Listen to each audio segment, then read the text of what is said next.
Welcome everyone to the Ramana Maharshi International Satsang based here in San Diego, California. It was a warm 83 degrees yesterday. Let us welcome our special monthly guest from London, the International Ramana Maharshi scholar, Michael James. Michael, welcome. Thank you. And for those of you watching us on YouTube, Michael joins us, of course, every first Sunday. He has for years, every first Sunday of the month for 2 hours, beginning at 10 a.m. California time. And if you would like to join us live on Zoom with Michael, you are certainly welcome to do so. Just write to me. My name is Ted, and my email address is newsguy55@aol.com, and I'll put you right on our mailing list. We also study Ramana's teachings at this same time every Sunday of the year that Michael is not here, and you are cordially invited to join us then whenever you want to as well. So, Michael, let's get started with our first question, and it comes from Deep Tea. What exactly, Michael, does abiding in self mean, or what does the attending to ourself actually mean? And I want to get 1 second here, get out of this picture. And the question goes on, I usually see it as a not thinking anything to abiding in self or attending to myself. She goes on to say, I am unable to describe this. I don't feel any effort in being. It naturally opens to a place where it is peaceful. I can't really describe anything happening to the body, but I sense peace. It feels natural and just being. I think a lot of us relate to this. Nothing is attached to me at this time. Is this what attending to myself means? And she adds that I know in my heart that this is what being is, but somewhere I want to know if this is what it is. So she says, I also feel that why should I get the confirmation from outside when I know this is what being is? When I know this is what being is. In fact, even when we have thoughts, being is still there. She concludes, I need some confirmation, though it is a thought, to tell me if this is what attending to myself means. Michael. Okay. Yes, whether thoughts are thinking is going on or not, being is always there. There is never a moment when we are not, nor is there ever a moment when we are not aware that we are. We always are and always are aware that we are. Not only in waking and dream, but also in sleep. We're aware I am. So whether thoughts are there or not, being is always there. So what does Bhagavan mean when he talks about just being? Just being means being without rising as ego. It is the state that he describes in verse 27 of Uludunapadu as Nanudiyada Ulanile. That is that literally means the I not rising being state, or the state in which I is without rising. So it's this non-rising of ego that is just being. That is, being is always there, but when we rise as ego, they superimposed upon the underlying being, there is rising and activity and everything. So how to just be, we need to cease rising as ego. And in order to cease rising as ego in such a way that we don't rise again, the only means is attending to ourself. Merely not thinking is not attending to ourself. Every night when we fall asleep, we cease thinking. All mental activity comes to an end. But it comes to an end because of tiredness, not because of self-attentiveness. So the mind rises again. So in order to achieve the state in which I will never rise again, the only means is self-attentiveness. That is, like sleep, there are other states in which I doesn't rise. States of, for example, swoon, coma, general anesthesia, nirvikalpa samadhi. These are all states in which I doesn't rise, but they're temporary. Sooner or later, I will rise again. So we want our aim is not a temporary dissolution of ego, but permanent dissolution of ego. In verse 13 of Upadesha Undiyar, Bhagavan distinguishes between two fundamentally distinct forms of dissolution of mind. He says dissolution is of two kinds, laya and nasa. What is in laya will rise again. What is in nasa will not rise again. So laya is only a temporary dissolution of ego or mind. States such as sleep, swoon, coma, general anesthesia, nirvikalpa samadhi, these are all states of manolaya. And these are no value spiritually. We don't make any spiritual progress. Whether we sleep for 6 hours or 8 hours a night, we don't make any spiritual progress. We can be in coma for 30 years. We don't make any spiritual progress. We can be in nirvikalpa samadhi for hundreds of years. We still don't make any progress. So it the difference, what distinguishes manolaya from manonasa, that is a temporary dissolution from a permanent dissolution. Temporary dissolution of mind is brought about by some means other than self-attentiveness. So in the case of sleep, it's brought about by tiredness. In the case of coma, it may be brought about because of a head injury or something. In the case of general anesthesia, it's the anesthetic drug. In the case of nirvikalpa samadhi, it's pranayama and associated practices of meditation. But in the case of mano-nasa, the permanent dissolution of mind, in other words, the annihilation of mind, that is brought about only by self-attentiveness. Why it's important to understand this is many people think, as Dipti seems to think, but merely not thinking anything is attending to ourself or abiding as ourself. Or incidentally, one point of clarification here, attending to ourself and abiding as ourself are one and the same. Because as Bhagavan says in verse 26 of Upadesha Undiyar, Tanai iritle, tanai aridalam. Being oneself alone is knowing oneself, because oneself is not two. That is, knowing anything other than ourself is a mental activity. But knowing ourself is not, it's not a case of one thing knowing another thing. We know ourselves just by being ourselves, because what we are is awareness. So just by being the awareness that we actually are, we know ourselves. This is why we always know ourselves. But when we rise as ego, though we know ourselves as something other than what we actually are. So in order to so ego is a false awareness of ourself. It's awareness of ourself as something that we are not. As ego, we're always aware of ourselves as I am this body. And this body is not what we actually are. So because ego is a false awareness of ourself, it can be destroyed only by correct awareness of ourself. That is, awareness of ourself as we actually are. And in order to be aware of ourselves as we actually are, we need to attend to ourselves. So we shouldn't think that merely stopping thought is attending to ourselves. No, it's just a temporary quiescence of mind.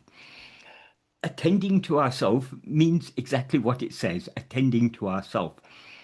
Why people have difficulty in understanding what is meant by self-attentiveness or self-attention or attending to ourselves is that we are used to attending to objects.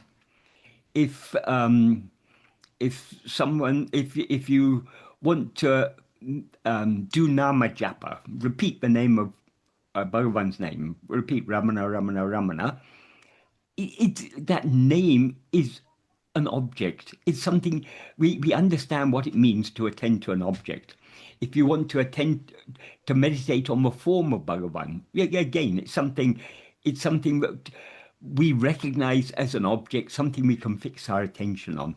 But we ourselves are not an object. We are a subject. So it's attending to ourselves is fundamentally different to attending to any other thing. It's a much more subtle form of attention. So what does attending to ourselves means? Well, to understand this, we need to understand what we actually are. That's why in classical Advaita, they begin with a process that is called Neti Neti. Neti Neti means not, well, literally it means thus not, thus not. But it implies not this, not this. It is it's a process of conceptual analysis to distinguish ourselves from everything that we mistake ourselves to be.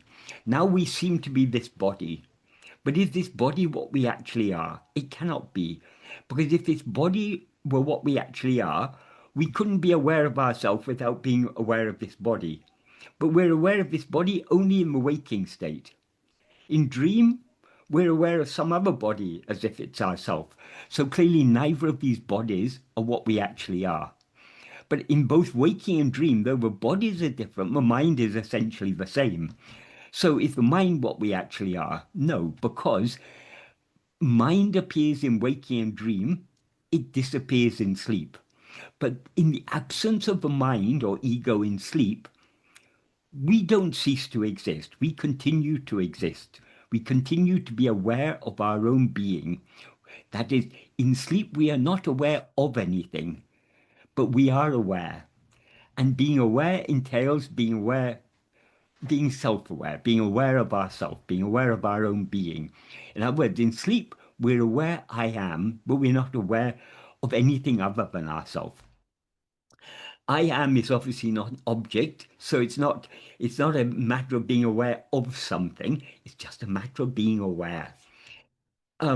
So sleep is actually a very good clue for us. If we understand uh, the significance of sleep, that will help us to understand what it is we are to attend to. We are not to attend to anything that appears or disappears. Everything other than our own being appears and disappears in either waking or dream. So none of those things are what we actually are. Because whatever appears and disappears in our view must be something other than ourselves. So this body, mind, will, all the panchakoshas, the five sheaths, that is the physical form of the body, the life that animates the body, the mind that intellect and will that operate within the body, these are all things known by us as objects. That is, they are, how we can know that they are something distinct from us because they appear and disappear. Whereas our existence and our awareness of our existence is permanent. We never cease to exist, and we never cease to be aware of our existence, aware of our being. So what self-attentiveness means is attending to our being, not attending to any object, not even attending to a state of thoughtlessness. Supposing we say I was without thoughts for 20 minutes. That state without thoughts is something that appeared and will disappear. So that is not what we actually are.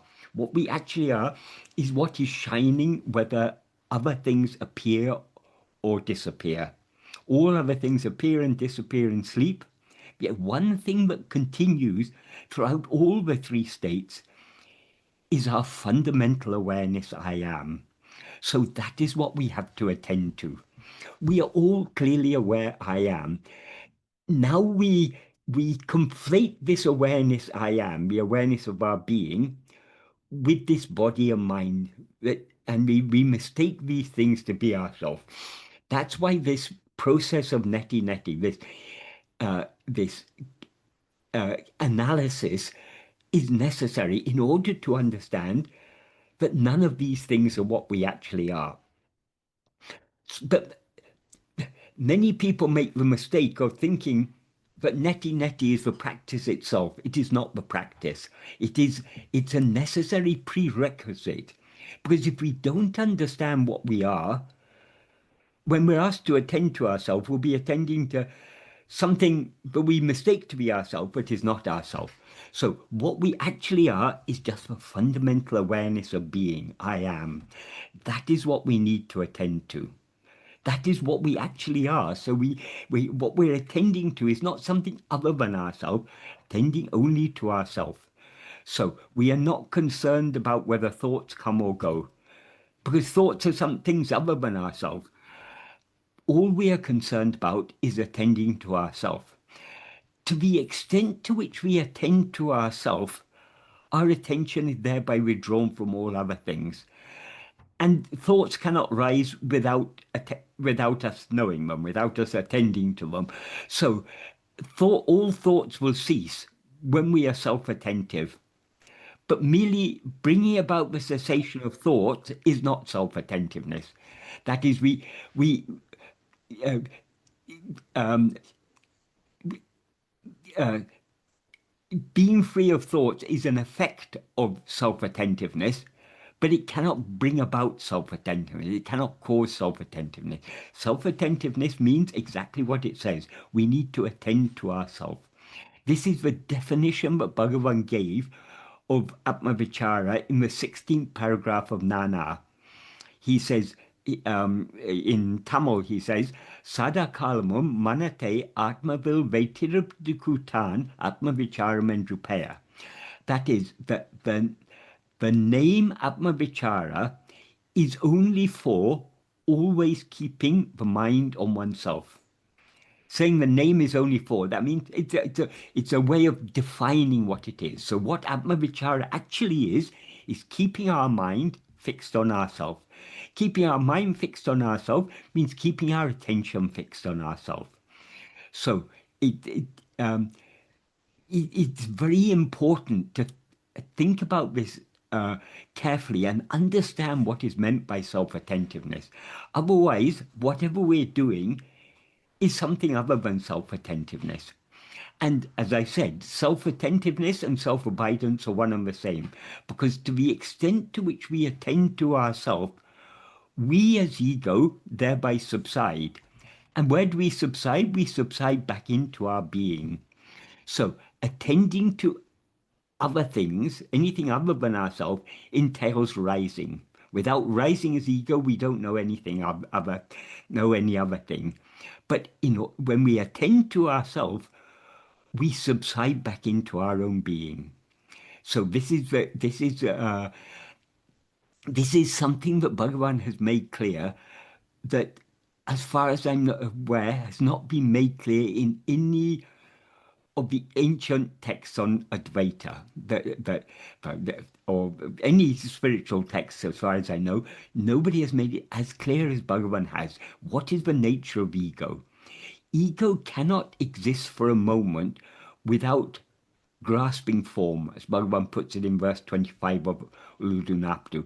What he means by grasping form is attending to and being aware of things other than ourselves.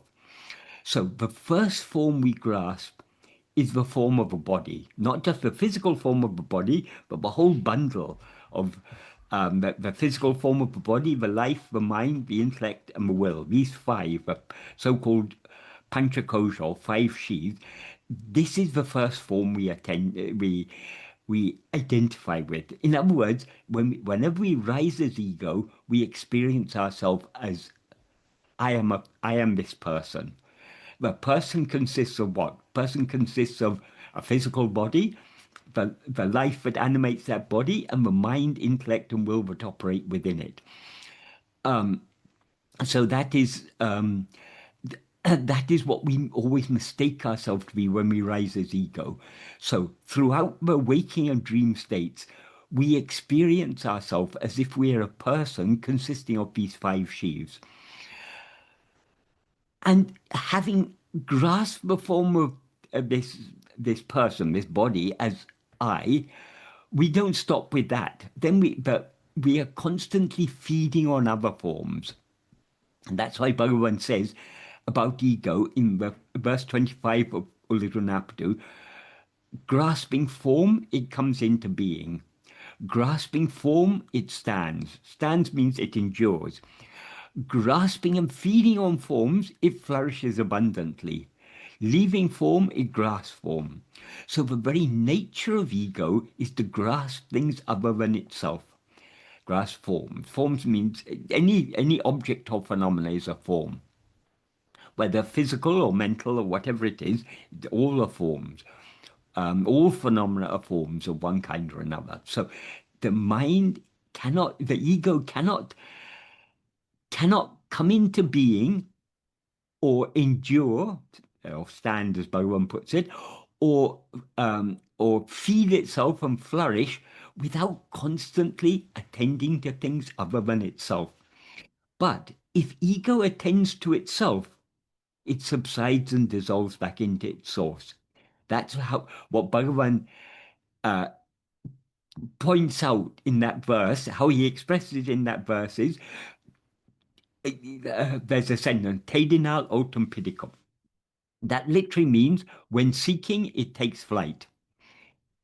When seeking in this context means when ego seeks its own reality, when it seeks to know who am I, it takes flight, means it runs away, but it literally doesn't run away, it subsides back into its source. So the nature of ego is to rise, stand, and flourish by attending to other things, but to subside and dissolve back into its source by attending to itself. So the essential key to attaining manonasa, the permanent dissolution of ego or mind, is self-attentiveness. Self-attentiveness is absolutely essential.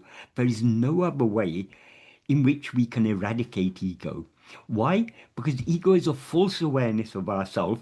It cannot be destroyed by anything other than correct awareness of ourself. If we see a rope and mistake it to be a snake, the only way to get rid of that snake is to look at it carefully and see, oh, it's just a rope. It was never a snake. No other means can get rid of it. We can beat it with a stick. We're not going to get rid of it. We can do all sorts of things. But until we look at it closely, it will continue to seem to be a snake. When we look at it closely, we will see it was never a snake. It was always just a rope. Likewise with mind or ego. As ego, we seem to be this body, this person.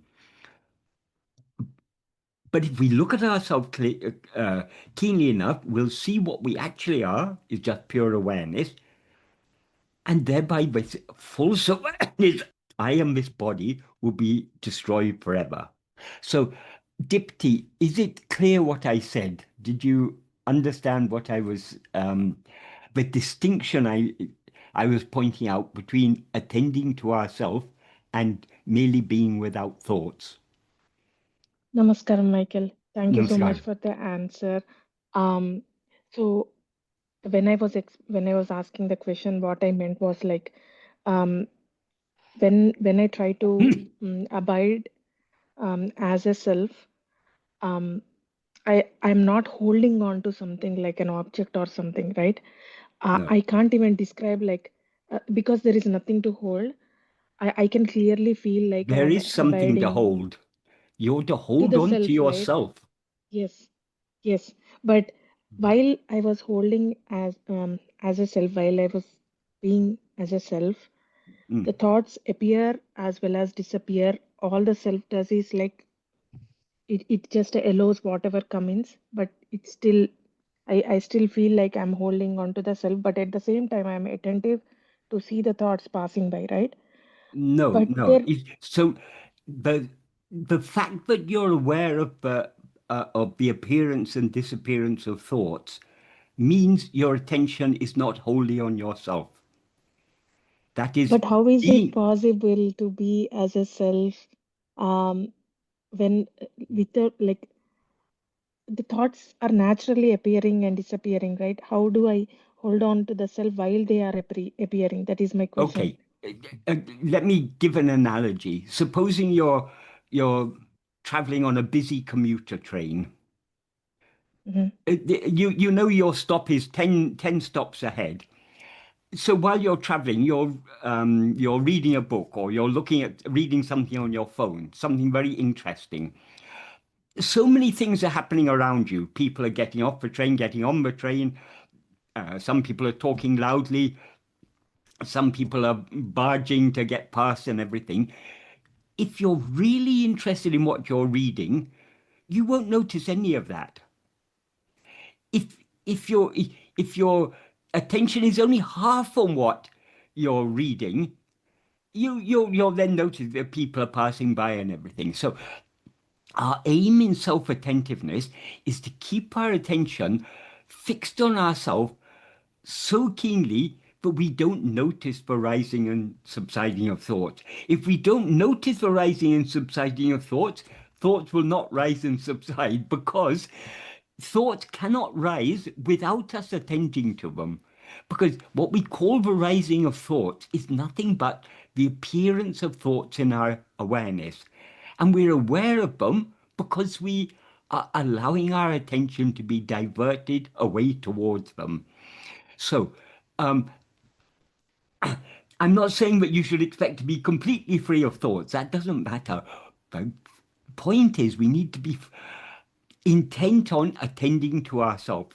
To the extent to which we're attending to ourselves, to that extent, we will not be aware of other things, so there'll be no scope for any thoughts to arise.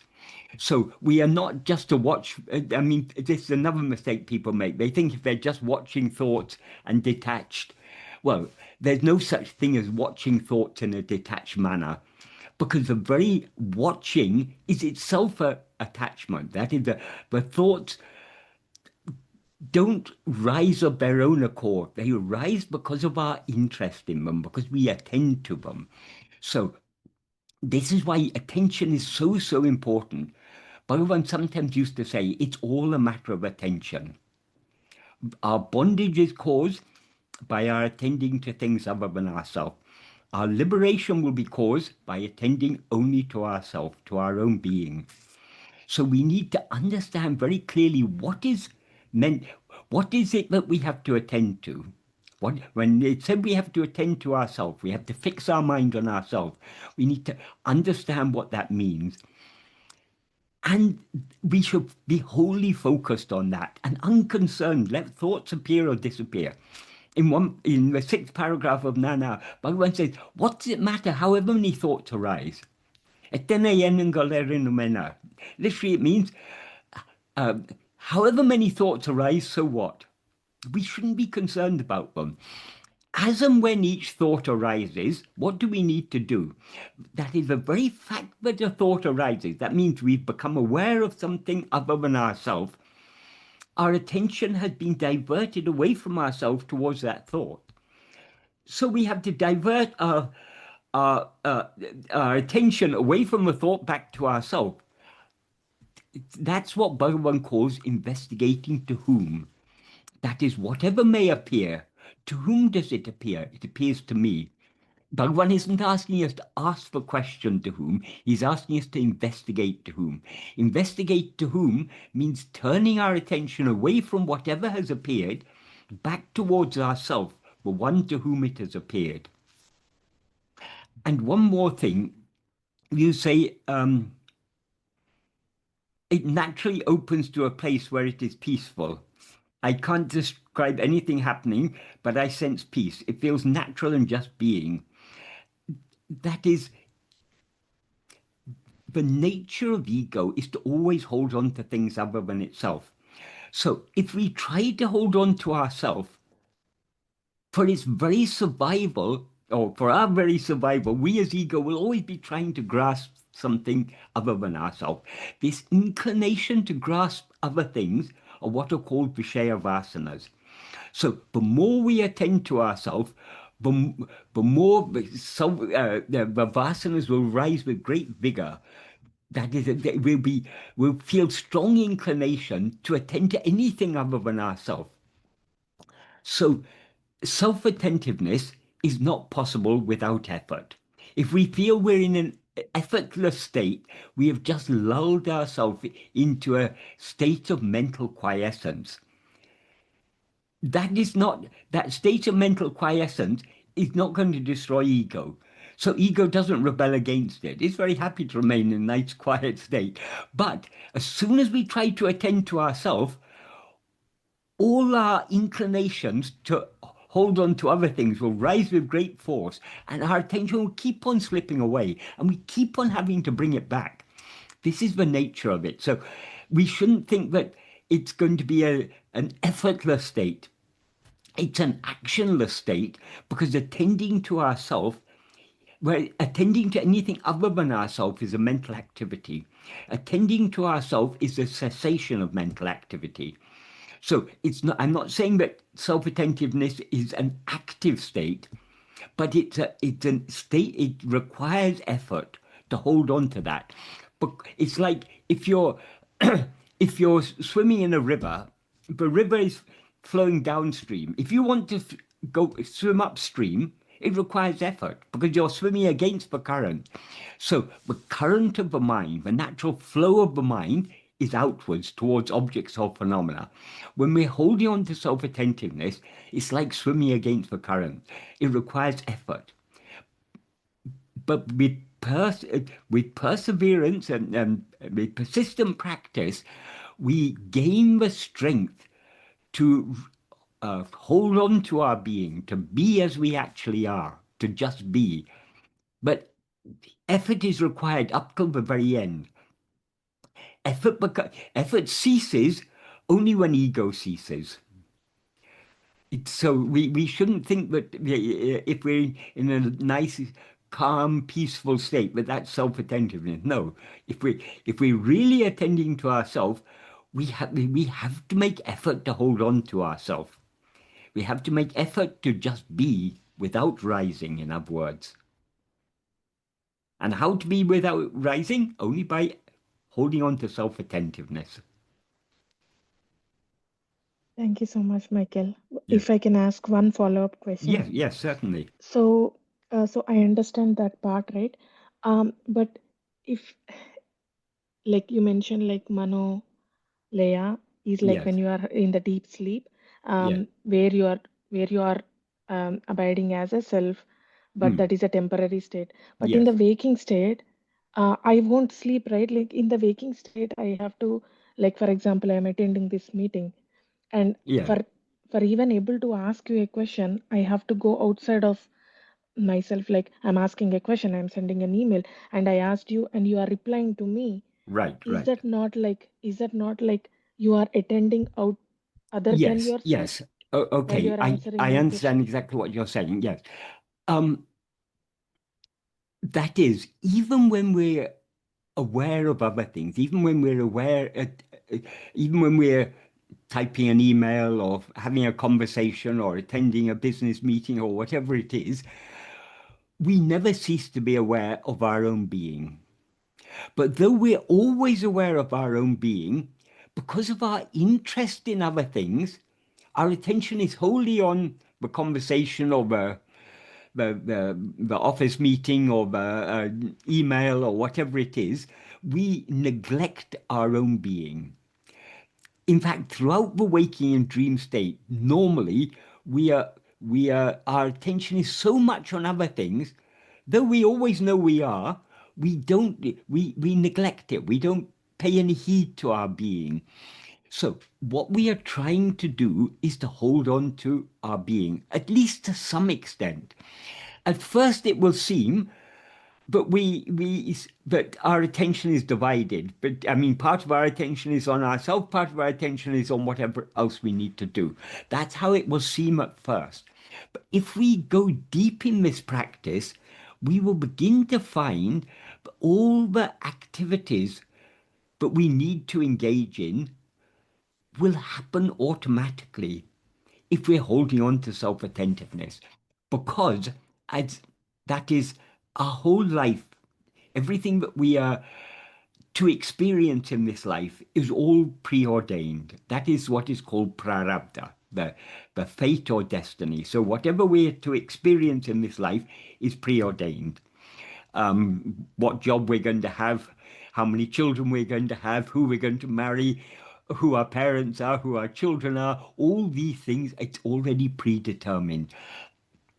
But in order to experience all of this, I think I noticed from when you sent that email with this question, you signed up as you're a software engineer of some sort. So it's your destiny to work as a software engineer. In order to work as a software engineer, you needed to study, you needed to learn about programming or whatever it is, whatever is your area of expertise. Certain things you needed to do in order to work as a software engineer. So, because it's your destiny to work as a software engineer, your destiny will well, it's not your destiny. Bhagavan is very precise. In the first sentence of the note that he wrote for his mother in 1898, December 1898, he began by saying, Avarava prarabdha prakaram adakanavan angangirantu atvipan. That means in accordance with the prarabdha of each one, he who is for that, being there, will cause to dance. He who is for that means God or Guru, the one who allots for prarabdha. He will make our mind, speech, and body do whatever actions are necessary to enable the prarabdha to unfold. If you hadn't studied software engineering or whatever that your area of expertise is, you couldn't be doing the job you're doing. So Bhagavan made you do all those things. Why this is important, if we understand this, we will understand whatever that is anything but Bhagavan doesn't mean all of the actions of our mind, speech, and body are driven only by God. That is not the case. If all our actions of mind, speech, and body were driven by God, we wouldn't be the doer. But while that is, though he is making our mind do whatever is necessary in accordance with destiny, we have so many desires. Some of our desires happen to be in accordance with destiny. You may have wanted to become a software engineer and to have a good profession and to earn to support your family and everything. So you had a liking for that. That was your destiny, and yours had a liking for it. So the effort you made to become a software engineer, and the effort you make every day to go to the office and do all these things, you're being made to do by Bhagavan in accordance with your prarabdha. You're also being made to do by your own desires. So the fact that he makes us do something doesn't absolve us from responsibility for that. We are absolved from responsibility only if we have no will of our own. Well, none of us have no will of our own. We all have, the very nature of ego is to have a will. So we are acting as driven by him in accordance with our prarabdha and also as driven by our will. Sometimes we want things, we desire things, but may not be in our prarabdha. However much we desire those things and however much we try for them, we're free to desire them. We're free to make effort for them, but we will not experience them because they're not in our prarabdha. So if we are focused on practicing self-attentiveness, we will because our whole interest is on just attending to ourselves and being as we actually are, we will not be having desires for other things, or let's not say we will not. Of course, we have some desires, but strength of our desires, the strength of our likes, dislikes, desires, attachments, hopes, fears, they will diminish to the extent to which we have love to attend to ourselves. So, if we're really intent on following this path, we will not be acting according, let's say, our acting according to our volition, in other words, acting under the sway of the vasanas, will be minimized. So whatever is meant to happen will be made to act in that way. So if we are attending only to ourselves, our mind, speech, and body will be made to do whatever actions are necessary for the unfoldment of our prarabdha. So if we go deep in this practice, we will find after some time it is not necessary for us to attend to anything other than ourselves. If we attend to ourselves, Bhagavan will attend to everything else for us. So even the thinking of making any type of outward effort, we surrender all that to him. He will take care of it all. That's why Bhagavan says in the 13th paragraph of Nana, in the first sentence, he defines what is complete surrender, what is giving ourselves to God. He says, being Atmanishtaparan, that means being one who is firmly fixed as oneself. How to be firmly fixed as ourself? He explains, Atma chintane tavira vera chintane kalamba vitgut satram idam kadamo. That means not giving even the slightest room to the rising of any thought other than thought of oneself. Thought of oneself means self-attentiveness. So, in other words, if we are so keenly focused on being self-attentive, because our whole attention is on ourself, there'll be no room for any other thoughts to arise. Because there's no room for any other thoughts to rise, we will subside and remain as we are. That's what he means by Atmanishtaparanai irpte, being as Atmanishtaparan, being as one who is firmly established as oneself, as we actually are. In other words, being as we are. That alone, Bhagavan says, is Tannai Isanuku Alipadam, giving oneself to God. So there he defines what is complete surrender, is being so keenly self-attentive, but we give no room to rising of any other thoughts. That is surrender. So when he said that, we may naturally think, oh, but I have so many responsibilities. I've got a family, I've got young children, I've got a husband or wife or elderly parents or whatever. I've got so many responsibilities. I need to attend to all these things. Bhagavan says, no, you don't. Because he says in the very next sentence, he says, however much burden we place on God, he will bear all of it. So even the burden of thinking, even the burden of doing our office work, even the burden of taking care of our children or taking care of our elderly parents or caring for a husband or wife or whatever, all these things, he will take care of that if we hold on to self-attentiveness. And then in the next sentence he says, when one... sorry, do you mind closing your mic? Yeah.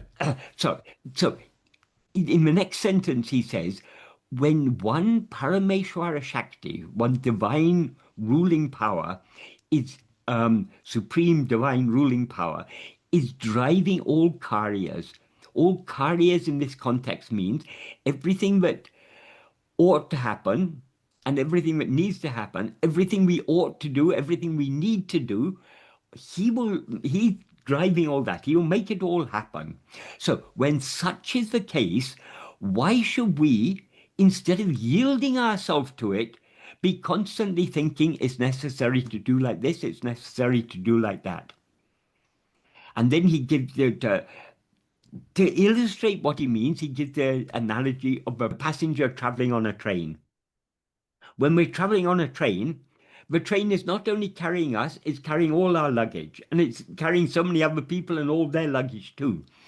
So why should we suffer when traveling on the train, carrying our little luggage on our head? Isn't it much wiser to put the luggage aside and travel comfortably? What he means by putting the train there is that Parameshwara Shakti, that divine power that is making everything happen as it's meant to happen. So we are traveling in that train. The little burden that we carry on our head is thinking, I need to do this, I need to do that. We don't need to do anything. All we need to do is to hold on to self-attentiveness and thereby surrender ourselves completely to him. He will take care of everything. That we can understand this from when we consider Bhagavan's words, but it'll become clear to us to the extent to which we go deep in self-attentiveness. So at first it will seem that you can't focus all your attention on yourself. You have to attend to some extent to other things. But as you go deeper and deeper in that practice, you'll find everything else is going on as it's meant to go on. It's happening anyway. It's going to happen whether we attend to it or not. And then uh, it'll just be clearer and clearer. All we need to actually do is attend to ourselves. Everything else he will take care of.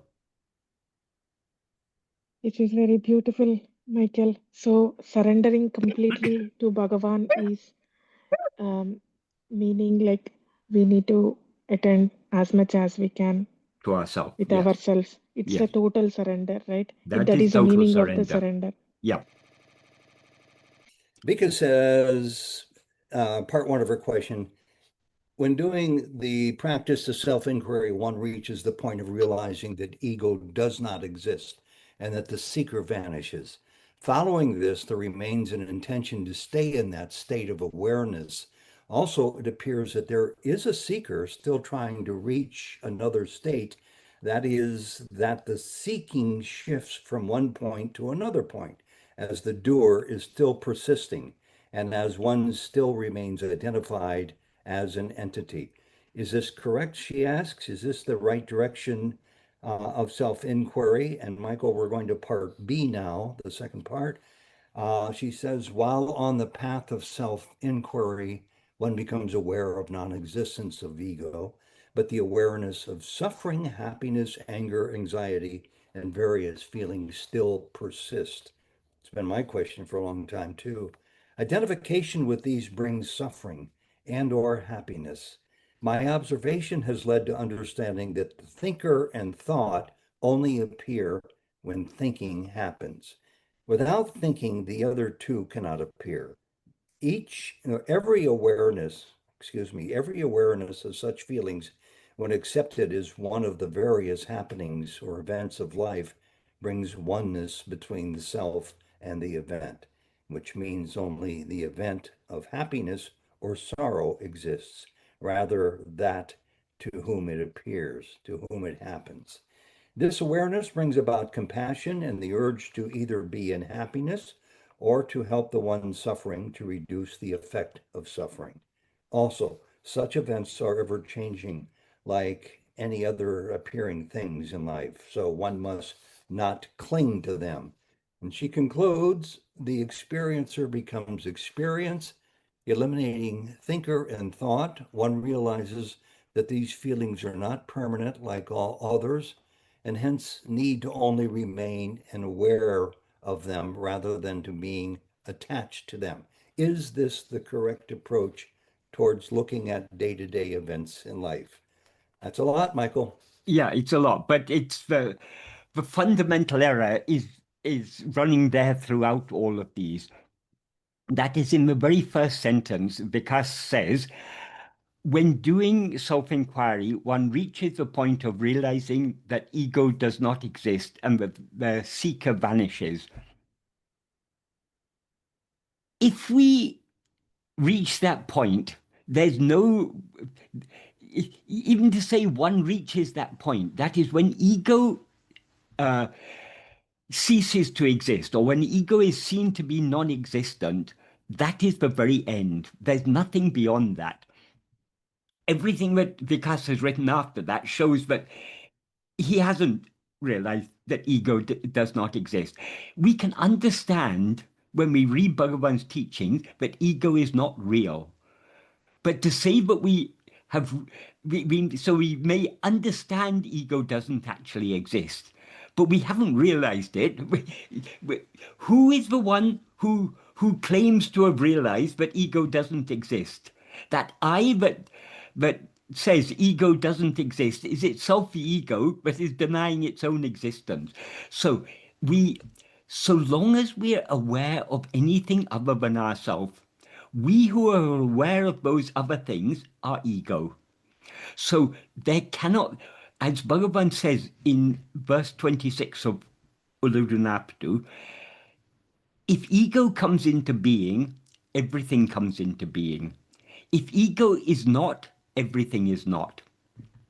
What he means there by everything is all phenomena, all objects, everything other than ourselves.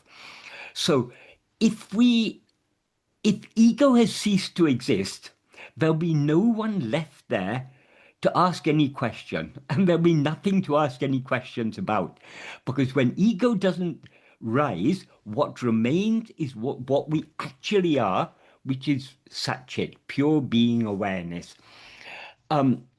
So in the next sentence, Vikas goes on to say, following this, there remains an intention to stay in that state of awareness.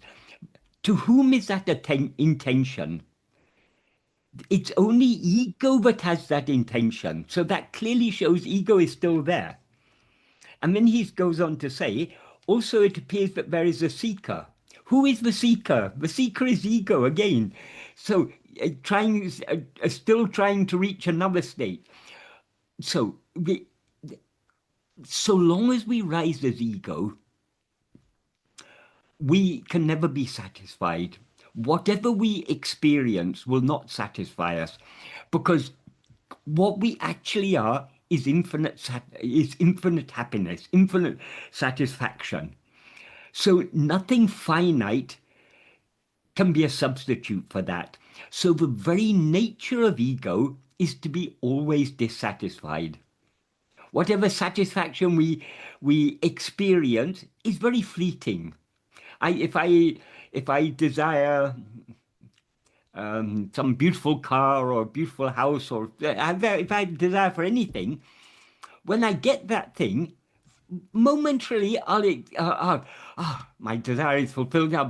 I'll experience a little bit of happiness, but very quickly I'll be dissatisfied because my neighbor's got a bigger house or a bigger car or something better, or the latest model comes out, the latest iPhone, the latest this, the latest that. We cannot be satisfied. Even if we go to the highest heaven, even if we go to Brahma Loka, we'll still not be satisfied because nothing finite can satisfy us. So the fact that we are seeking anything is a clear sign that ego exists. There's one well, he's no more now, but there are a lot of people who still follow him. Someone who claimed to be a follower of Bhagavan, who used to say, give up the search. That is a totally impractical thing, because if we're not seeking happiness inside ourselves, we'll be seeking it outside ourselves. Bhagavan never said give up the search. He said give up seeking happiness where it doesn't lie, which is outside and objects or phenomena. That happiness that we are all seeking is our own being. So seek it within yourself. So seeking is the very nature of ego. We will always be seeking until we attain the infinite happiness that we actually are. And we can attain that only when we know ourselves as we actually are. When we know ourselves as we actually are, ego is thereby destroyed. Until then, to say ego doesn't exist, yes, it's true. It's true ego doesn't exist. But if ego doesn't exist, as Bhagavan says in verse 26 of Uludunapadu, then nothing else exists. The very fact that we're aware of a body and a world and a mind and all these things, who is aware, who is experiencing all these things? It is ego. So this we need to understand. And all the other confusions in what Vikas is asking all stems from this. failing to understand, we haven't realized that there's no ego. Ego is the very basis of everything that we experience. It is only as ego that we experience all these things. So he goes on to say, while on the path of self-inquiry, one becomes aware of the non-existence of ego, but the awareness of suffering, happiness, anger, anxiety, and various feelings still persist. To whom are all these things, this suffering, happiness, anger, anxiety, and other feelings? To whom are all these? They're only for ego. So we are not aware of the non-existence of ego. So long as we're aware of suffering, happiness, anger, anxiety, anything other than ourselves, that which is aware of those things is ego. So ego is the very basis of everything. That's why Bhagavan says, if ego comes into existence, everything comes into existence. If ego is not, everything is not. That is all this multiplicity, all phenomena of any kind whatsoever, they all exist only in the view of ourself as ego. In sleep, when we don't rise as ego, we don't experience any phenomena. We don't experience anger or anxiety or any feelings. We just experience our own being, which is a very peaceful state. But that peace is not something other than ourselves. That peace is our own being. That happiness is our own being. So, and then he says, identification with these brings suffering or happiness. Yes. Who is identifying with these? It is ourself as ego. My observation has led to understanding that the thinker and thought only appear when thinking happens. Again, this is a fundamental confusion. There cannot be any thought without thinking. And there cannot be either thinking or any thought without a thinker. The thinker is ego. So to say that there's just thinking but no thinker or thought is like saying there's walking but no one walking. Have you ever seen walking by itself without a person or an animal walking? No, walking implies something is walking. So there can't be thinking without something that is thinking. And thinking, if we think about it, what thinking is the forming of thoughts. Where are the thoughts formed? They're formed in awareness. So the awareness in which thoughts are formed is the thinker. In other words, it's ego. Ego is that awareness that forms all these thoughts and experience. And forming thoughts and being aware of them are not two separate things, because where do we form the thoughts? Only in our awareness, in the awareness that is us as ego. So there's no there cannot be thinking without the awareness. That is, thinking is something that happens within awareness. But the awareness in which thinking happens is not pure awareness. It is the awareness called mind or ego. So without ego, there cannot be either thinking or thought. So ego is the thinker. Without that ego, that thinking ego, there cannot be either thinking or thought. And he says, without thinking, the other two cannot appear. There's a certain truth in this. That is, these three, the thinker, the thinking, and the thought, all appear simultaneously and disappear simultaneously. So that is, if we're not thinking, we're not the thinker. So, but though all these three appear and disappear simultaneously, for whom do they all appear? They all appear only for ego, who is the thinker. So it's not thinking that is the base, it's the thinker that is the base. Without the thinker, there cannot be either thinking or thought. So though it is true to say without thinking, there's no thinker, because that is, we become the thinker only when we're thinking. When we're not thinking, we're remaining as being. So But the thinker is what is primary. That's why Bhagavan always pointed out, of all the thoughts that rise in the mind, the thought called I alone is the root. The thought called I means ego. Though ego is a thought, it's a thought unlike every other thought, because all other thoughts are jada, they're devoid of awareness. Whereas the thinker, whereas ego, the thinker, the thought called I, is the subject. So it's only thought that is endowed with awareness. And only in the view uh, of that conscious ego do all other things exist. So without ego, there are no thoughts, no objects, no phenomena, no body, no mind, no world, nothing. There's just pure being. There's just we as we actually are. Thank you very much, Michael, for Yeah. clarification. Very grateful to you. Do you understand what I'm saying? Yes, The I ego is the understand. absolute base. Yes, I absolutely understand that. And I also understand that awareness or self, you don't need to, I mean, you are always aware of it. And it's not the subject and an object like thing. It is what it is. There is Yeah. nothing like seeing itself. It is being, basically. It seems to be the subject when we rise Yeah. as ego. We seem to be the subject when we rise as ego, whereas what we actually are is just pure awareness. Yeah, I have one question here. We all rise as ego. Yes. Is there any point where we, from awareness, when we rise as ego, is there any point where we can intercept it? At every point. How do we do that? Simply by turning that is, we rise as ego, as Bhagavan says, grasping form, it comes into being. It means ego. Grasping form, ego comes into being. Grasping form, it stands. Grasping and feeding on forms, it flourishes abundantly. Leaving form, it grasps form.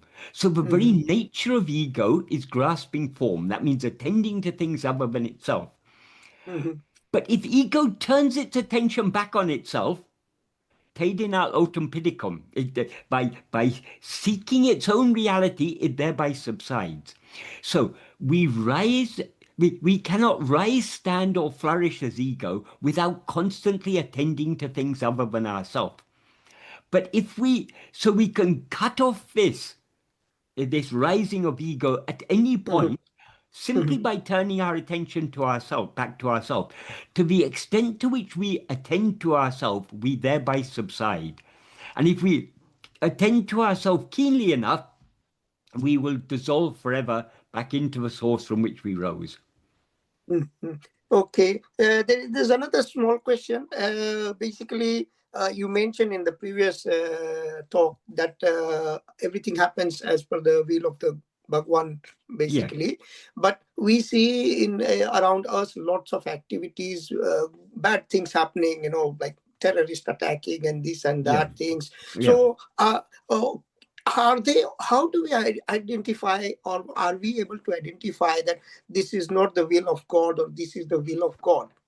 Whatever happens, nothing can happen that is against his will.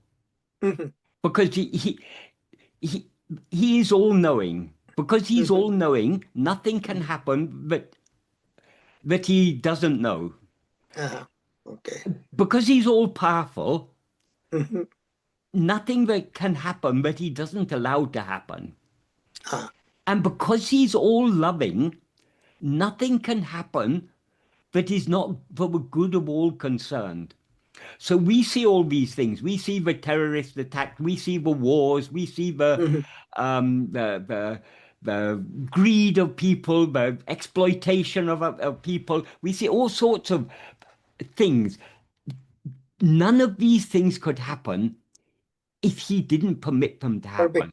And why he permits them to happen? Because whatever any of us experience is the fruit of our past karmas. So Bhagavan wants only one thing for all of us. He wants us to be happy. But he's not going to cheat us with false happiness. Supposing he gives us a life free of any difficulties, We have a healthy body, we have all the money we need, we have no difficulties at all. Mhm.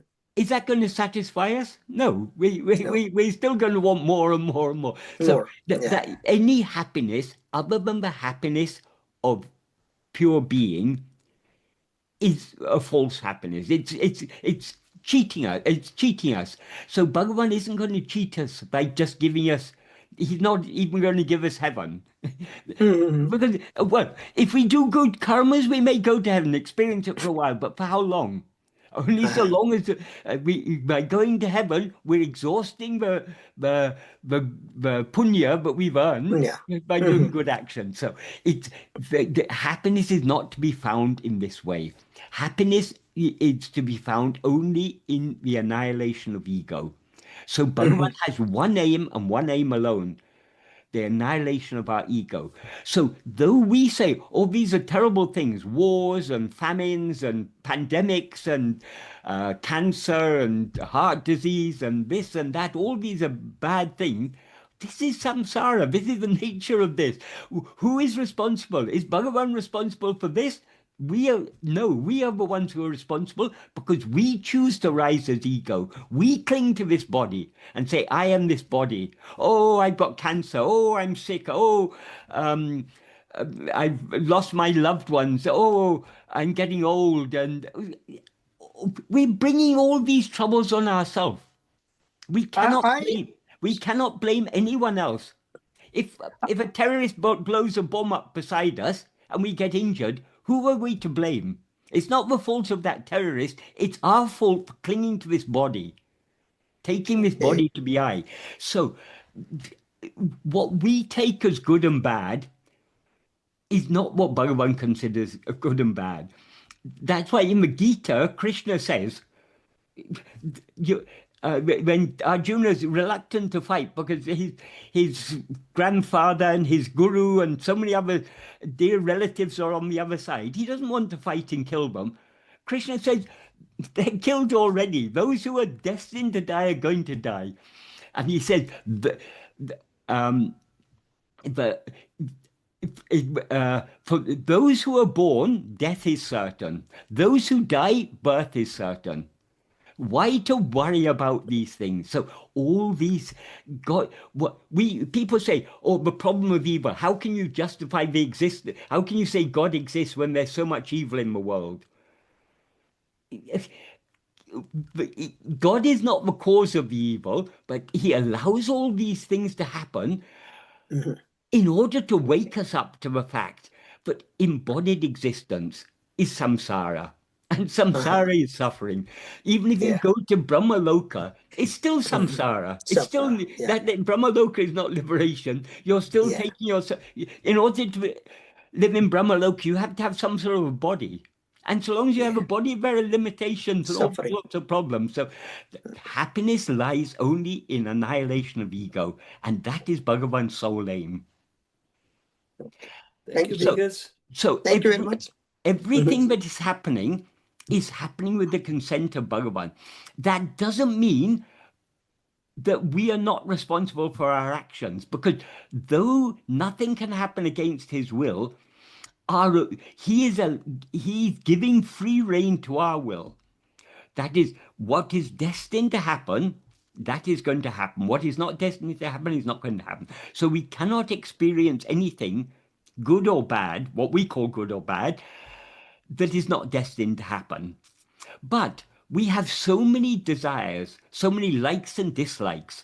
So we are constantly making effort to experience things that we want. So our will is also playing a part. But if our will is contrary to his will, we will. That is, if we desire anything that is not in our prarabdha, we will not experience it. If we desire to avoid anything that is in our prarabdha, we will not avoid it. Everything is going to happen.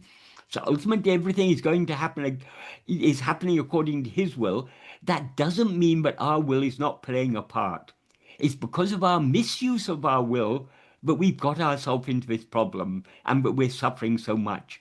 So we need to use our will wisely by turning our attention back within. So if we consider a terrorist has some will to do some harm to people, that is his will. That's But his it is, karma. yeah, but is if it we not his suffer as a prarabdha? result of that, it's not the result of that terrorist, it's the result of our past karmas. Okay. All right. Maybe in our previous life, we were a terrorist and we set off a bomb and killed innocent, so-called innocent people. So what we, when in 1926, I think it was, some thieves broke into Ramanashram. At that time, Ramanashram was just a few thatched huts. And there was nothing there, but they thought, because they saw so many visitors coming, they thought, oh, these people must have a lot of money. They have it stashed away somewhere. So they came and demanded money. So Bhagavan said, we've got no money here. The only things of value in the kitchen, there are some cooking pots. You can take away the cooking pots. There's nothing else here that's of any use to you. But they didn't believe. They thought, oh, definitely they'll have money, maybe a hole dug in the ground and money hidden. So they they told Bhagavan and the devotees to come out of the hall. In those days, the hall wasn't even a built hall. It was just a thatched hut. So as they were coming out, they were beating them with sticks. And Bhagavan got some beating on his thigh. After some days, the police caught these thieves and brought them to the ashram to identify them. And Bhagavan, the police asked Bhagavan, please identify the one who beat you. Bhagavan said, find the one who I beat, meaning implying in the previous life, find the one who I beat, he is the one who has beaten me now. So nobody can cause us any harm, but we have not already brought on ourselves. Thank you very much, Vikas. I think we're going to move on to questions in just a second, but I do have a quick question about your last comment, or second to last comment to Vikas, when he asked about what about suffering, Michael? What about the wars? What about all this? You surprised me with the answer you gave about karma. On one level, I completely understand this. I might be alone in being completely incorrect in what I think is right, but I want to bounce it off you. So instead of karma, I thought you might have suggested that, well, that's the projection that Ramana tells us about. That's the Maya that Ramana tells us we can awaken to and from by going inward to the spiritual center heart and focusing on self, focusing on Atma. Is that wrong? Do I have that No, completely wrong? that's not. That is perfectly compatible with what is said about karma, because part of the projection includes cause and effect. If you drive your car too fast and crash into a lamppost or something, you're going to get an injury. That is cause and effect. We see cause and effect throughout. Even in dream, we see cause and effect. But it's cause and effect on the wrong, on an unreal personage. The image of Ted has that cause and effect, but it's the image of Ted. Yeah, it's all an image. Everything that we experience is a projection. But within that projection, there are laws of cause and effect. Yes, If I understand that. If you punch a ruffian in the face, he's going to punch you back in the face, probably a lot harder when you can punch him. So there is cause and effect. The law of karma is we can say the moral law and effect, the moral cause and effect. So everything that everything that we do under the sway of our vasanas are called agamya. That is the actions we do that bear fruit.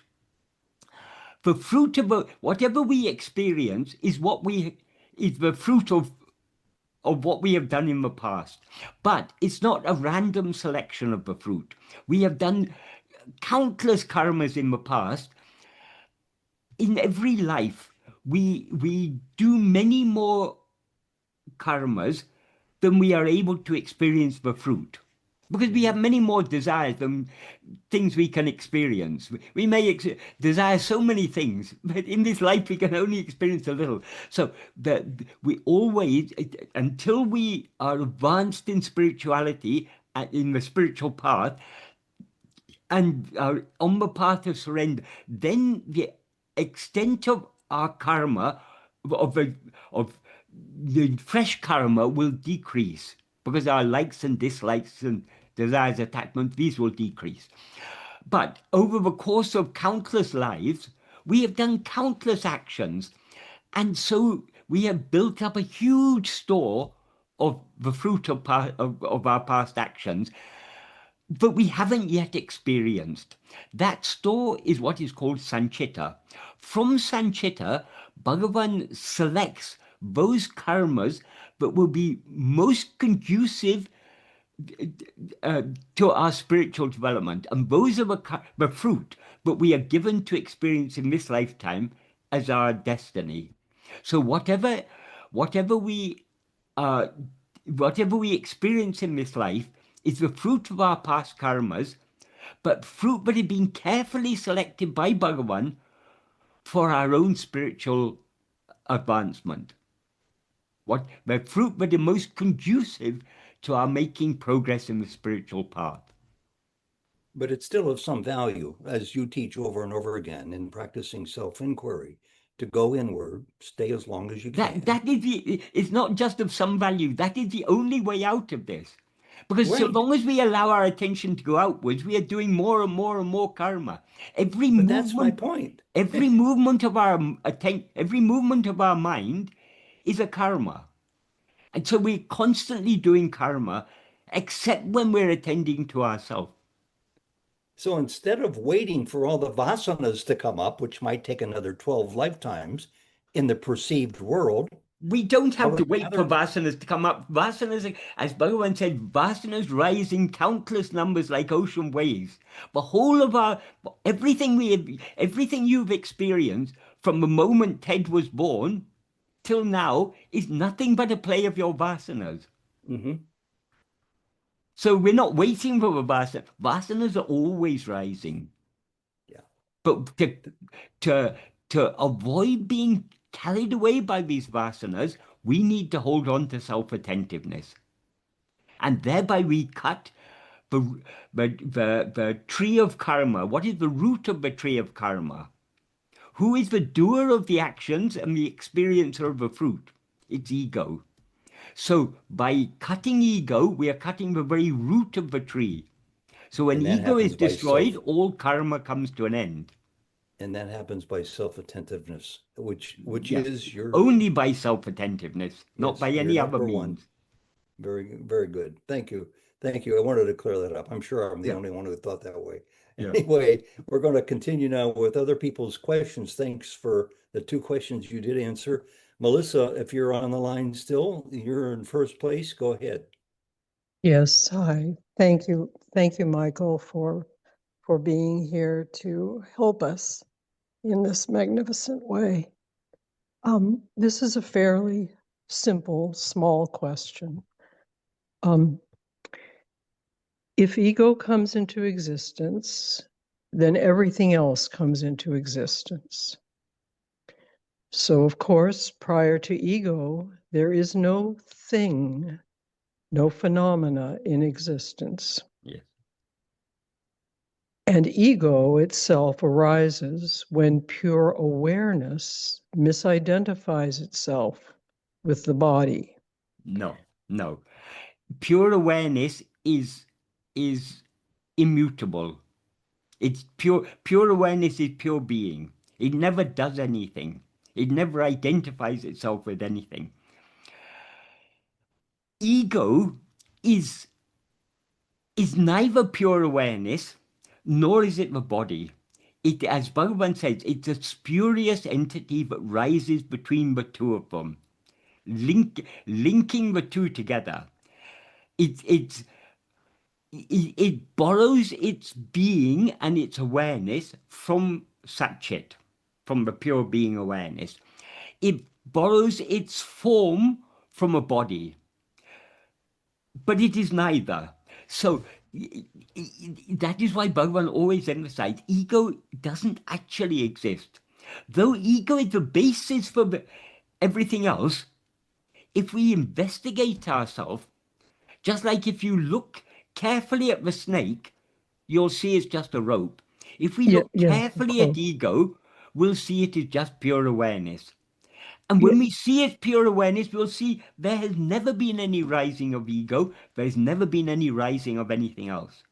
yes, that's very clear. However, I know I have heard you say that ego seems to arise when awareness misidentifies itself with the body. That And is so the awareness that's that where, misidentifies itself with the body is ego itself. There's yeah, nothing prior to ego that so identifies. so then uh, there is there, clearly then there is no such thing as ego. There is no Um, such thing as ego, but we can say that, but we who are saying it are ego. Because ego is that which is aware of all other things. So yes, yes, the fact that we're aware of all other things means ego, though it doesn't actually exist, it seems to exist. yes, but so there's a logical conundrum here. A logical, uh, it's Yes. it's a It, kind of a logical trap here. yeah. But Because how can there be, if I may remember, say, how logic. can there be a body to for ego, for awareness to misidentify with, unless ego has already arisen? Uh, Yes. because body itself is a thing. But So as how is the way out of this conundrum? the way out is to look at the ego very carefully. If we look at the ego very carefully, we will see it is nothing but pure awareness. And pure Yes, that's awareness very has never clear. identified itself with anything. Yes, that's very clear. That's entirely Yeah. perfectly Yeah. clear. And I know that attending to self, in other words, knowing I am, and abiding as self, which is being I am, is the same. Yes. That Sat and Chit are one. Yes. Being and knowing are Exactly. one. Exactly. Okay. Melissa, is Well, that it? Can I just say one more thing about oh yes, please. the logical conundrum? This is beyond logic because logic is one of the many things that comes into being only when we rise as ego. When Bhagavan says, if ego comes into being, everything comes into being, that everything includes logic. So ego defies all logic because ego is a non-existent thing that seems to exist in whose view? Only in its own view. So how can a non-existent thing seem to exist only in its own view? It makes no sense logically, but Right, exactly. ego defies all logic because it is the source of all logic, the root of all logic. Logic is a function of the mind. And the mind comes into being only when we rise as ego. So it defies, ego defies logic. We cannot So find any cause for ego because ego is the first cause. It's the cause of causation itself. yes, yes, but That is why it is called real, Maya. but actually, but it is Sat Chit that is the first cause. It's the only cause. Well, It's all there ever is. here we need to clarify what we mean by cause. Yes. Bhagavan, in Indian philosophy, they talk of two principal causes, the Upadana Karana and the Nimitta Karana. Upadana Karana means the material cause. Nimitta karana is the active cause. So if you have a table, the material cause of the table is the wood. The active cause is the carpenter. Or if you've got a pot, the clay is the material cause, the potter is the active cause. I see. Bhagavan made it clear, Satchit, or what we actually are, Brahman, or our being, or whatever, is the material cause. That is, it is the substance that appears as all this. Yes, and ego is Just the like the active cause. rope is the material cause of the snake. Yes. But it is not the active cause. Because because Satchit is beyond cause and effect. Yes, It it's is prior, just pure of course. being. So cause and effect comes into being only when ego rises. That's why ego is the first cause. There's no cause. If we're talking about active cause, there's no cause prior to ego. Okay, so And it's also important to understand ego is Maya. Maya means she who is not. So yes, we it's a cannot explain what doesn't exist. So then the way through the non-existent ego, keeping all our mind on ourself, is recognizing that all arising is arising in awareness, and therefore all is made entirely of awareness. Yes, yes. That's what Bhagavan means when he says that Satchit is the material cause of everything. It's the substance. It is what we see as all this. Yes. Okay. Well, thank you. Then Right. that entirely clarifies for Okay, me good. the entire path. Yeah. Thank you, Okay, Micah. Well, it let's will go to become entirely clear only when we see ourselves as we actually are. yeah. There'll always be that is what we are all seeking is the perfect clarity, and that perfect clarity can be found only by looking deep within ourselves, because we ourselves are that clarity we are seeking. Yes. Infinite clarity of pure awareness. Yes, it's very clear that it is entirely made of awareness. Yes, yes. Sri Ram, Thank you've been very patient waiting with your question. What is it? No problem. I have two questions, but let me start with brief questions.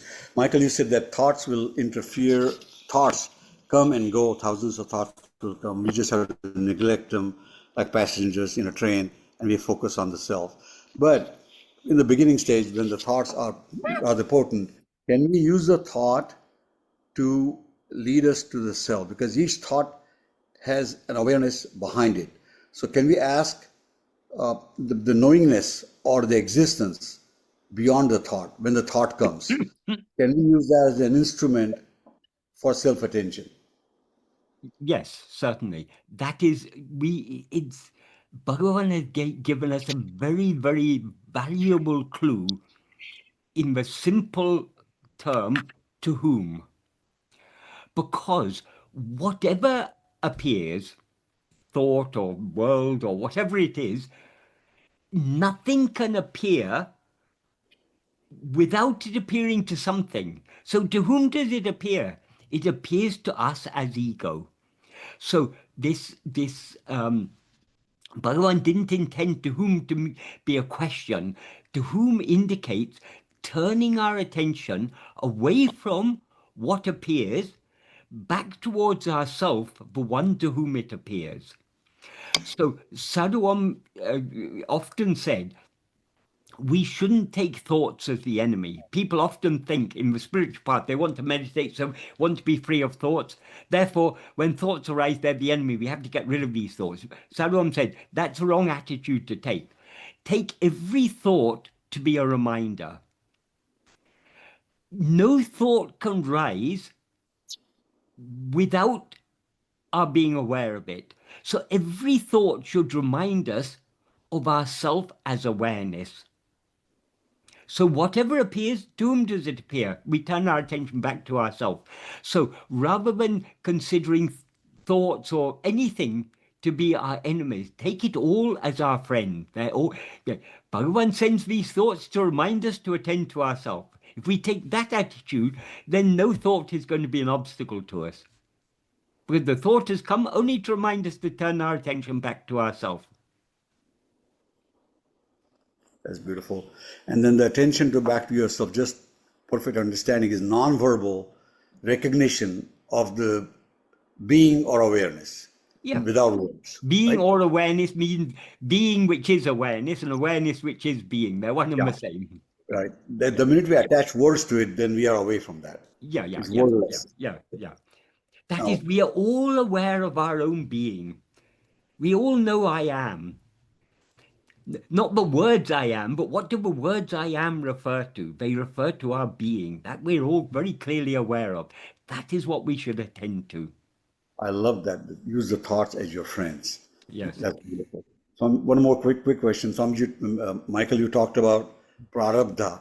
And if the most efficient use of our purushartha or self-effort is to align ourselves to Bhagavan's will, because we try anything else is going to be frustrated. That the Bhagavan has already written our prarabdha. So how to do that? And the only way to do that is to do self-attention. Is that the correct one? Because what is Bhagavan's will? Bhagavan's will is that we should be happy.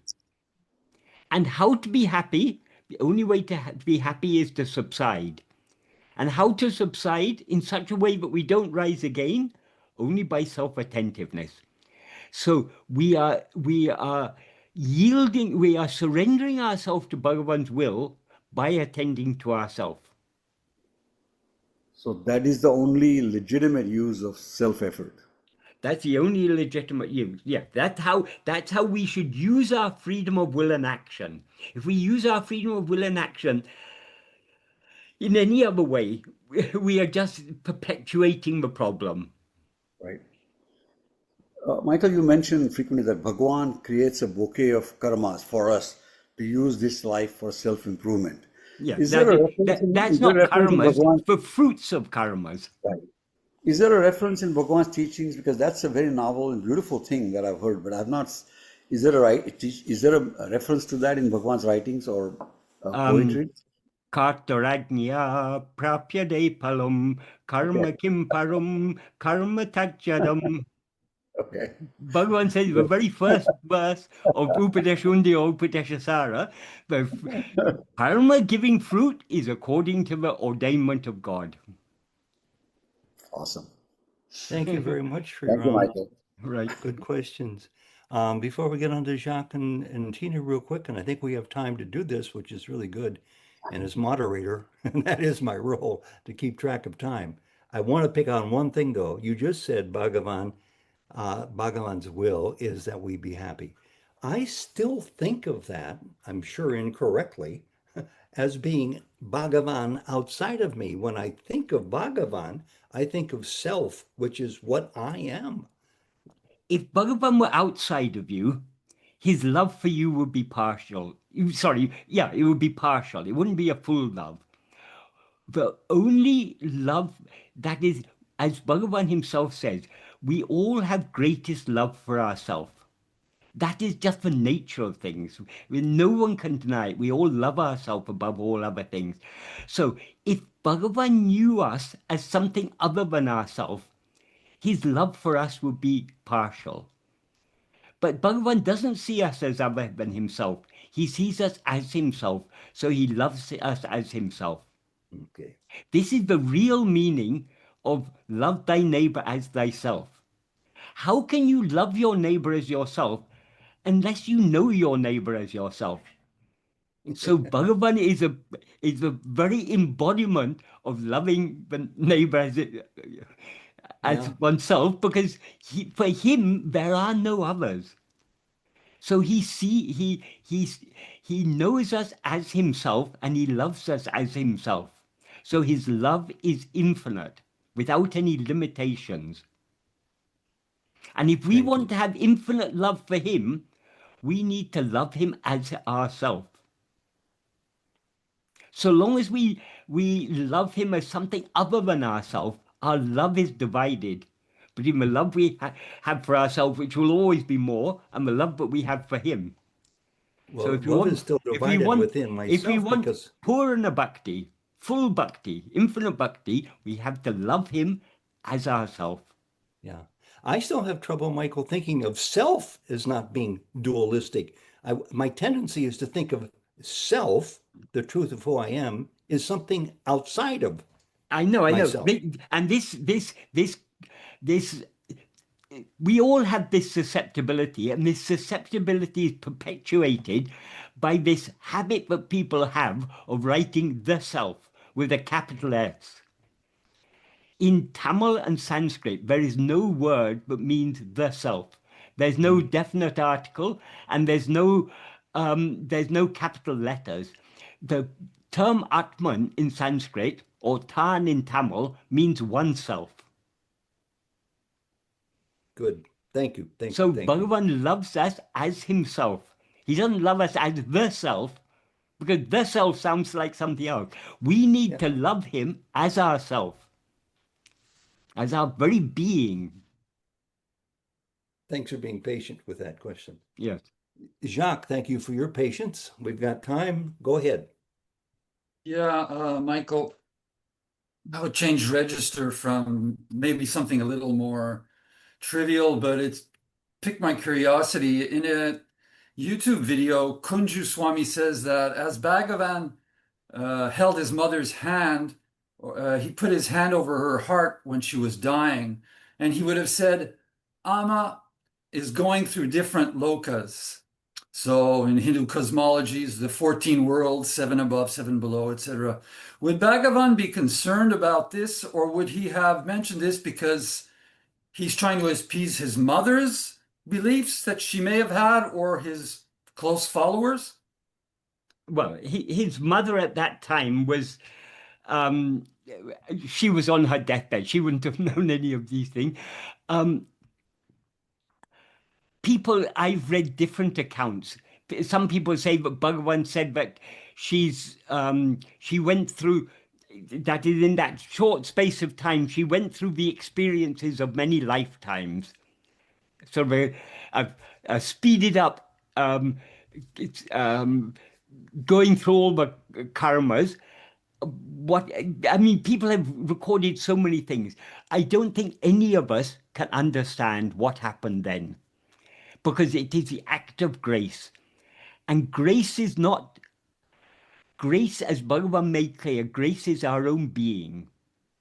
So what we call the act of grace, it's not a doing. Grace does everything without doing anything, but just by being as it is. So Bhagavan is that grace itself. So it was purely an act of grace. What we call an act of grace is not an action. It is Bhagavan's very being is grace. So none of us would, even if Bhagavan said anything in words, we wouldn't be able to understand what happened there. Grace is something far more subtle than the mind. If we want to understand grace, we need to surrender ourselves completely to grace. Regarding this thing about the other worlds, you when you wrote it, you said if Bhagavan really did say this, was it to appease the attending devotees and their folklore and customs, or is there more to it than that? That is, and another thing you say is, as per Hindu cosmology, there are 14 worlds. There's not one Hindu cosmology. There are numerous cosmologies. And some say there are 14 worlds, 7 above, 7 below, and we're in the middle, so that makes 15. And some say there are all sorts of classifications, because Hinduism is not a single religion like other religions. It's a vast family of religions, which includes Buddhism, Jainism, Sikhism. These are all part of the same big family. There are as many differences within Hinduism as there are differences. Nowadays people think of Buddhism as a separate religion, Jainism as a separate religion, Sikhism as a separate religion, but if they are separate religions, then Hinduism is 100 separate or 1,000 separate religions. So there are so many things. But concerning the existence of other worlds, when Bhagavan was asked about the other worlds, he said other worlds are as real as this world. What does That's that my mean? question. What Yeah, does well, that mean? that's the underlying question because Okay, right. What does well, it mean? When Bhagavan says other worlds are as real as this world, we then have to think, how real is this world? According to Bhagavan, this world is unreal. It's all a mental fabrication. So any number of worlds are possible because every dream is a world. So it's all all worlds are manokarpane, according to Bhagavan. They're all mental fabrication. so but the question I'm really getting at is like, yes, like I mean, for example, with Hinduism, it's the Puranas. With Buddhism, the Dhammapada. Both of those, just to take those two collections, are not the essential teachings of either the Buddha's EBTs, the early Buddhist text, or Advaita Vedanta for the Puranas. They're stories, right? And so that's my question. Yeah, but There's innumerable questions, Yoga Vashishta, all the, there's tons and tons of it. What's the importance of this or like, I'll give an example that sometimes comes up. Bhagavan talked about animals coming by who were actually siddhas and coming to pay visit. Why mention these sorts of stories in Bhagavan's time, or did he not, or was it to appease people, or? no, he may I think Bhagavan did say that. You're talking to someone on the other side of this screen. Do you consider do you consider the person on the other side of the screen to be sentient? In this dream, yes. Yes. So it's all a dream. So just because someone appears in the form of an animal, how do we know who it is who has appeared in the form of that animal? So Bhagavan is reminding us we shouldn't be deceived by forms. Bhagavan had equal love for creatures of all types and people of all types. For Bhagavan, there's no high and low. Generally, Orthodox Brahmins consider dogs to be unclean. Bhagavan, if you go to Ramanasham, unlike almost all Hindu temples, you'll find dogs are running around in Bhagavan's auditorium. That is one of the good things they're doing, but that's really following Bhagavan. Because for Bhagavan, there's no uncleanliness. That is, dogs are considered unclean because often dogs will eat human filth or other filth. So they're considered by very orthodox people as unclean. For Bhagavan, there's no such difference. So maybe Bhagavan is pointing out, you don't judge people by the outward form. Someone may be low caste, someone may be high caste, someone may be rich, someone may be poor. Someone may be a king, someone may be a beggar. Bhagavan doesn't see these outward forms. Someone may come in the form of a snake, another may come in the form of a scorpion, others may come in the form of hornets. We can't judge by the outward form what the jiva is. So Bhagavan is reminding us to see beyond the forms, to the reality that lies behind all forms. Thank you, Michael. So in just briefly in conclusion, then, many of these stories, and I'm including, all the many references we've just mentioned, many of them are symbolic, right? I mean, they're pointing to. Yes. Yeah. That is, some people, the Puranas, you mentioned the Puranas. The Puranas are a body of text. There are 18 Mahapuranas and many Upa-Puranas. Puranas are full of contradictions. Some Puranas say Shiva is supreme, some say Vishnu is supreme, some say Devi is supreme. They're not, but the Puranas all are Vedantic texts. They're all, through the medium of stories, they're teaching Vedantic principles. So we need to see beyond the surface the underlying meaning. Some people take the Puranas very literally. There's some particularly the more other non-Advaitic interpretations of Vedanta. Some take the Puranas very, very literally. And if you try and say that the Puranas have symbolic meaning, they get very upset. But Bhagavan very clearly indicated the symbolic meaning. He wrote a verse on Murugana wrote a verse on the tattva of Arunachala. Based on what Murugana wrote in that verse was recording what an explanation that Bhagavan had given. And then Bhagavan wrote a verse on the tattva of Deepam. Tattva means the inner significance of it. So all these stories, they have symbolic meaning. But we can't say they're just symbolic. When we say it has a symbolic meaning, we are not denying the validity of these stories on other levels also. If you read the Ityasas and Puranas with understanding, there's so many different levels at which they can be interpreted. They're teaching truths at so many different levels. So Bhagavan also, though we from works like Uladu Napadu, Upadeshundya, Nana, Arunachastuti Pancham, we can understand what Bhagavan's core teachings are. But for the first 20 or 25 years of Bhagavan's living in Tirunelveli, nobody really had a very clear idea what Bhagavan's teachings were. Because Bhagavan doesn't of his own accord give any teachings. And if people come and ask him things, when in the talks it's recorded, someone asked Bhagavan, it was Yogananda who went to that Swami who wrote autobiography. He asked Bhagavan, what teachings can be given for the uplift of the masses? Bhagavan said, teaching cannot be given en masse. Teaching has to be according to the taught. So Bhagavan gave many, many different teachings to different people according to their needs. That is not denying the fact that his core teaching is what is expressed in Uladu Napadu, but that's not for everyone.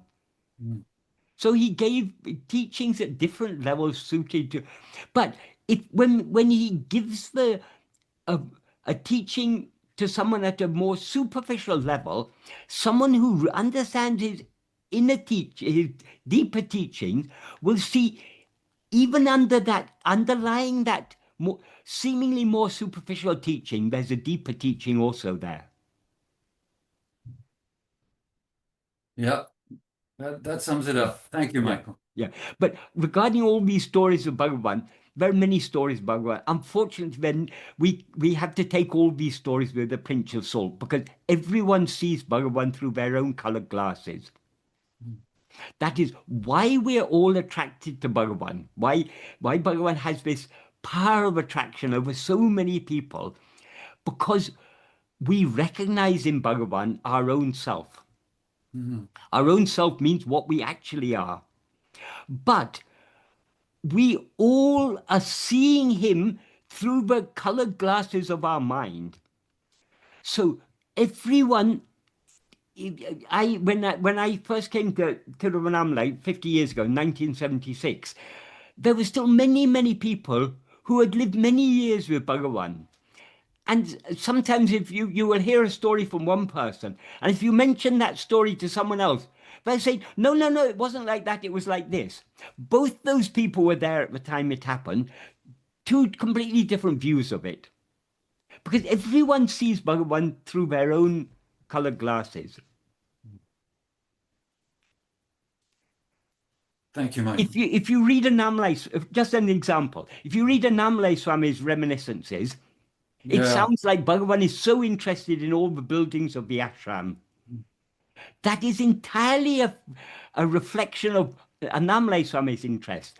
Bhagavan himself once remarked, it's recorded somewhere, I can't remember where, but when Annamalai Swami enters the hall, it's not like a person is entering, it's like all the buildings are entering. Because his mind was full of all this construction and what to build where. And so in his view, Bhagavan was taking great interest in all these things. did Bhagavan really have interest in where the parapet wall was built and what you? No, he's reflecting. Bhagavan. There's a verse in Gurvachakavai where Bhagavan says, the jnani is just a mirror. Everyone who comes in front of a mirror sees a reflection of themselves. So when he says we see a reflection of ourselves, we all recognize in Bhagavan what we find attractive in Bhagavan, because we see our own reality in Bhagavan. But we also see that reality, just like we're aware of our own reality as I am, but we superimpose all the adjuncts on us, so we know ourselves as I am Jacques, I am Michael, I am whoever. Like that, we recognize the reality that Bhagavan is our own reality, but we superimpose all our own color. We're seeing him through our own colored glasses. So who really understands Bhagavan? To understand Bhagavan, we need to subside. So those devotees who have truly subsided, those like Shiva Prakashan Pillai, Murugana, Sadhu Om, such people, those who have really understood Bhagavan. We will understand Bhagavan to the extent to which we subside. That's why some people's accounts of what happened in Bhagavan's lifetime are much more reliable than other people. That's no disrespect to those other people. They're not deliberately making up, well, some may be deliberately making up stories, but on the whole, they're telling what they saw. But what they saw is according to their perspective, how they see it. Michael, we have to wrap up now. Oh, sorry. Thank you very, very much. I really appreciate it. And Tina, we do have 4 minutes and 44 seconds. Okay, well, everything's been beautiful, Michael. Like, I'm so grateful for you to be here and sharing. You've just helped me shift my mindset, because I was on a heavy train all this week with a load on my head. And as soon as you started speaking today, you just clarified so much. So my question, though, is about being fearless. How do we be fearless? This is what Bhagavan says, because when you started talking to Deepti, I just kind of sunk down back into myself, but my ego was going, no, no, no, no, no. No, I could hear that crying out the ego, just that voice. So being fearless, if you can just say anything about that. Tina, thanks for the question. It's great. Fear is inevitable. So long as we are aware of anything other than ourselves, we will have fear.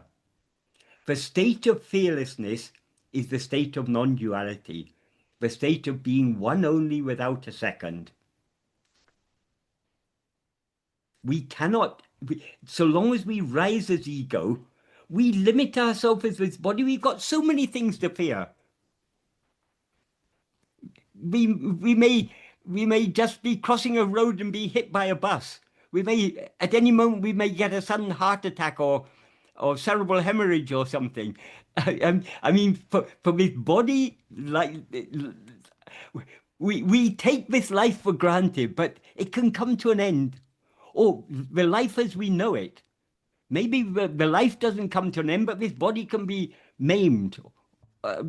Beyond, I mean, we may lose the ability to walk, we may lose the ability to talk, we may lose the ability to see or hear, or anything can happen. So we've got every reason to fear, so long as we take ourselves to be the body. But even beyond the physical things, so long as we are aware of anything other than ourselves, there is danger. So only in the state where we alone exist, that is the true state of fearlessness. It's said somewhere in the Upanishads or somewhere. I think there's something to this effect. But so long as you're aware of another, there is fear. Fear is inevitable. Tina, does that help? It's beautiful. Thank you, Michael. Right. And thank you, Tina. And thank you, Thank you, Michael. yes. Yeah. And thank you for everybody. I take the role of moderator pretty seriously, and I really do believe we could talk for 2 hours on one person's one question, because I've seen Michael do that almost from time. But I do know also far more valuable, not that that isn't valuable, but even in a greater sense, the difference in questions from people takes so many people and wonderful, deeper explorations of self. And I'm so grateful. I think, Michael, your job for us is to spread the joy, and you do it to so many people so well. Yeah. I'm grateful, and I'll say this every month, that you continue to be with us. We're a small group here in San Diego, actually in Coronado, California, 26,000 people, and you delight so many people month after month. I hope you keep coming back. And I want to remind people that our next meeting is. I Go thought ahead. our aim was not to come back. Yeah, we're back in the dream again. Thank you all very much, Michael. You're Thank you, Ted. appreciated. Thank you, Ted. Michael. Thank you to Thank- Michael. It's awesome. You're a gift to us, Michael and Thank Ted. you. It's Yes, all and the gift. The only gift is Bhagavan. If there's anything useful in what I say, it's because I'm simply pointing out what Bhagavan has said. yeah, sure. Yeah. Well, then we think Bhagavan is you. Well, You're a Bhagavan perfect is every. messenger. Bhagavan is the only one. Thank Yep. you. Where is Thank a you all very an much. I or a you? It's only Bhaгаvan. Thank you, Michael. Thank you, He is Michael. I Enjoy. and you and Michael. everything.